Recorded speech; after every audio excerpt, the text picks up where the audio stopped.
Hello, everyone. Mr. Mercer here. So happy to see you. Today, I'm going to read the story Redbird by Alyssa Krekelberg. Let's begin. Redbird sits in a tree.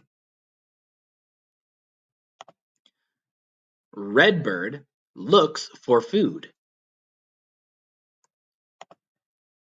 Redbird eats birdseed.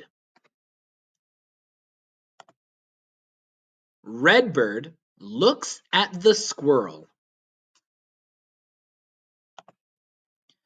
Redbird plays in the water. Redbird comes to the window. Redbird sits by yellow flowers.